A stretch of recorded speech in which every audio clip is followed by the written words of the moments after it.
Assalamualaikum warahmatullahi wabarakatuh. Bagaimana kabarnya hari ini anak-anak? Mudah-mudahan kita semua selalu diberikan kesehatan oleh Allah Subhanahu wa taala.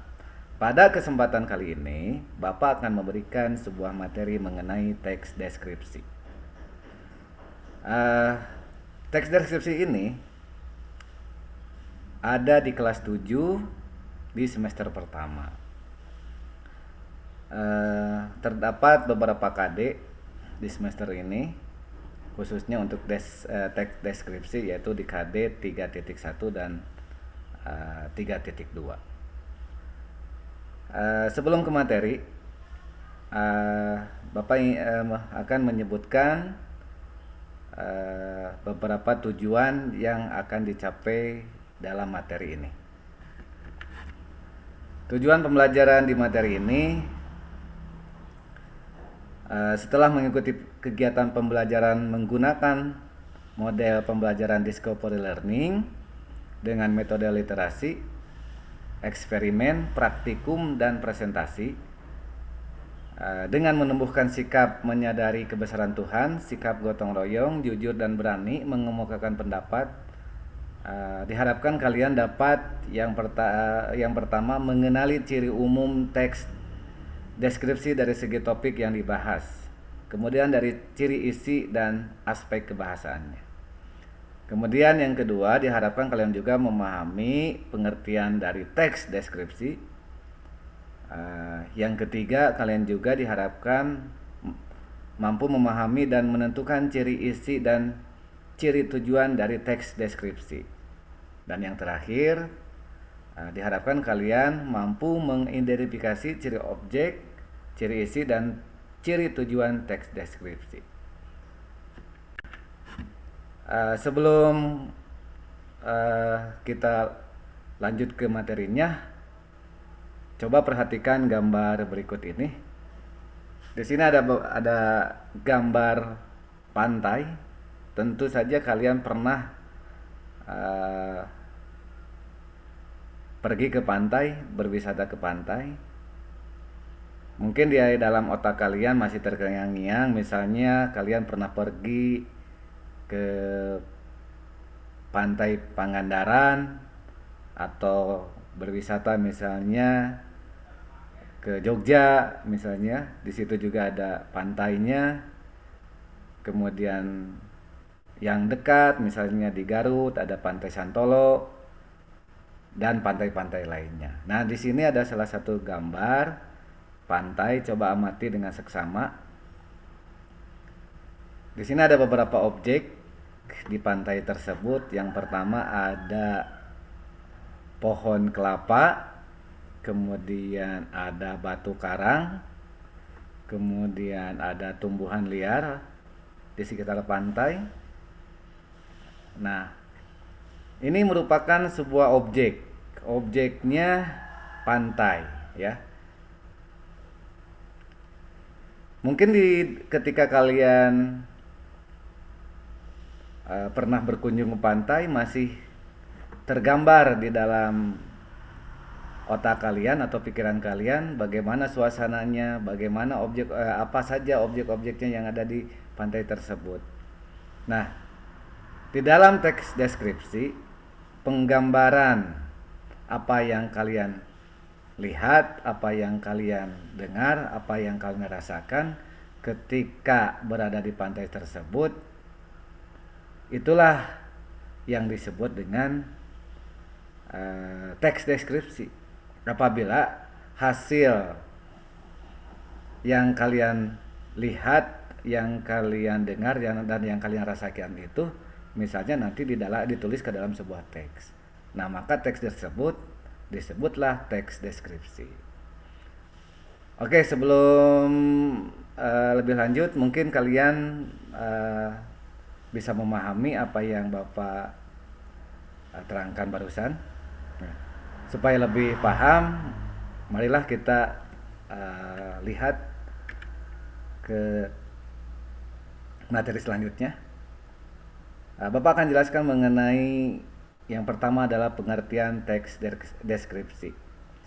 Jadi teks deskripsi ini adalah paragraf yang berisi tentang penggambaran suatu objek. Ya, contohnya barusan ya, objeknya pantai, tempat, atau peristiwa tertentu secara apa yang dilihat, didengar, dan dirasakan kepada pembaca secara jelas dan terperinci. Objek itu misalnya tadi ada batu karangnya, ada pohon kelapanya, kemudian ada pasirnya. Nah, itu merupakan suatu objek. Sedangkan tempatnya tadi berada di pantai ya. Dengan teks deskripsi, si pembaca nanti seolah-olah bisa melihat dan merasakan sendiri apa yang dideskripsikan oleh si penulis. Nah, itulah tujuan dari teks deskripsi tersebut. Nah, tujuan yang lebih lengkapnya di sini menurut Uto Redewo tahun 2007, dia menjelaskan bahwa tujuan dari teks deskripsi adalah menggambarkan bentuk objek berdasarkan pengamatan, sifatnya, rasanya, atau coraknya dengan mengandalkan panca indera dalam proses penguraiannya. Kalian mungkin tahu apa saja panca indera itu? Ya, salah satu contohnya penglihatan kita, mata, pendengaran kita, penciuman kita, dan lain sebagainya. Selanjutnya, ciri teks deskripsi. Yang pertama adalah menggambarkan atau menjelaskan sesuatu.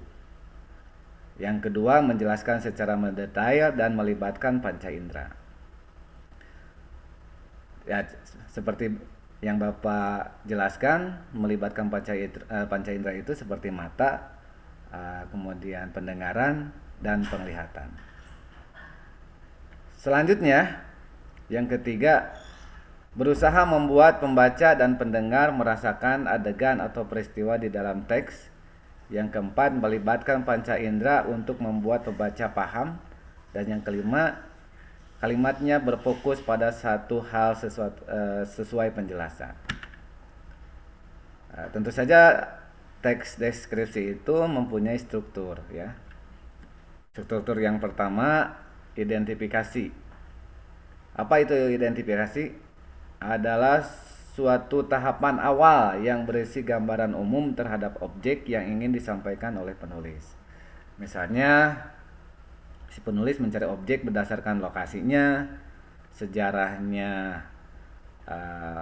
objek atau tempat tersebut, bagaimana mulai awal sejarahnya itu seperti apa, kemudian makna nama dari suatu objek atau tempatnya itu apa, dan yang terakhir adalah berupa pernyataan umum.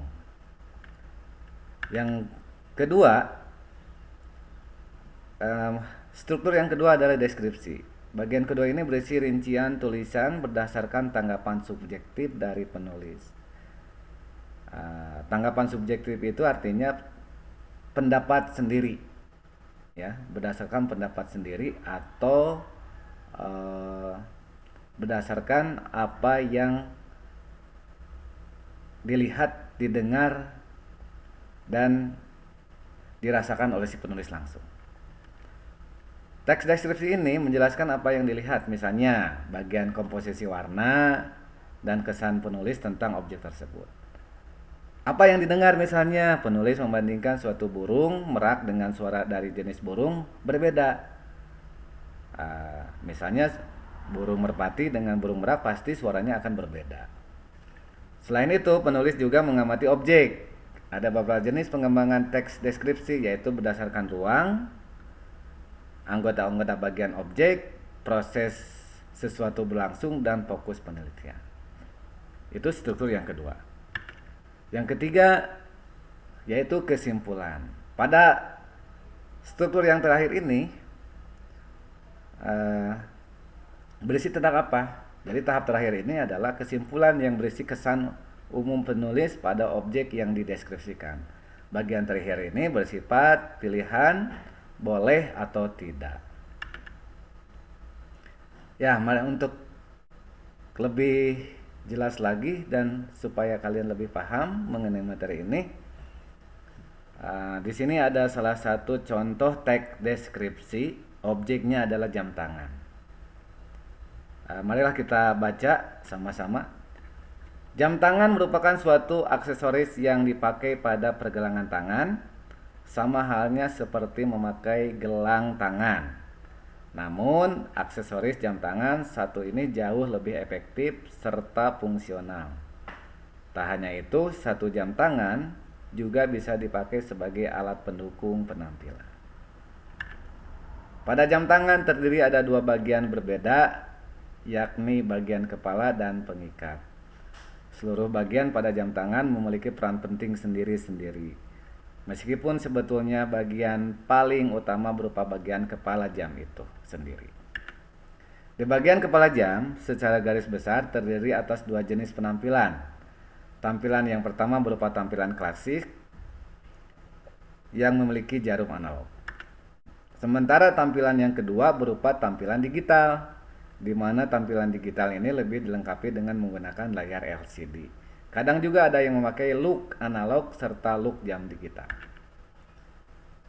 Baik jam analog maupun digital kadang juga telah dilengkapi dengan kalender serta hari. Pada bagian samping ada sebuah tombol guna mengatur waktu. Sementara di bagian pengikat memiliki desain yang variatif, ada yang memakai pita, karet, magnet, kulit, dan yang lainnya.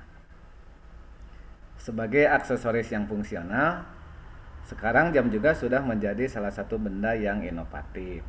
Bahkan sudah terdapat smartphone yang memiliki ukuran sebesar jam tangan. Cara memakainya pun sama dengan memakai jam tangan. Lalu, pada jam tangan juga dilengkapi dengan fitur waterproof, sehingga tak mudah mati walaupun terkena air, serta sangat aman untuk dipakai ketika hujan ataupun berenang. Oleh sebab itu, fitur waterproof dalam jam ini menjadi fitur favorit, bahkan juga menjadi fitur utama yang harus ada pada setiap jam tangan. Nah, itu adalah sebuah objeknya jam. Si penulis mendeskripsikan berdasarkan apa yang dia lihat, dia dengar, dan yang dia rasakan. Jadi ketika kita membaca teks ini, kita bisa membayangkan bentuk jam itu seperti apa. Oh, ada jam yang analog, ada jam yang digital. Kalau analog mungkin berupa jarumnya saja dan angka-angka saja, tetapi kalau sudah digital ada layarnya. Nah, kalian mungkin pernah melihat atau pernah memiliki jam yang seperti itu. Bahkan ada jam yang tahan air. Mungkin di antara kalian juga pernah melihat atau pernah memilikinya, sehingga tergambar di dalam otak atau pikiran kalian. Misalnya si penulis ini, dia menuliskan bagaimana secara detail jam tersebut, ya, sehingga si penulis kepada si pembaca, seolah-olah si pembaca itu bisa melihat langsung, merasakan langsung, dan mendengar langsung apa yang si penulis tulis tersebut. Demikianlah anak-anak untuk materi hari ini. Mudah-mudahan kalian bisa memahaminya. Nanti akan Bapak berikan beberapa tugas dengan LKPD-nya supaya kalian bisa lebih paham lagi mengenai materi teks deskripsi ini. Cukupkan sekian dulu materi dari Bapak. Mudah-mudahan ada manfaatnya. Bapak tutup. Wabillahi taufiq wal hidayah. Wassalamualaikum warahmatullahi wabarakatuh.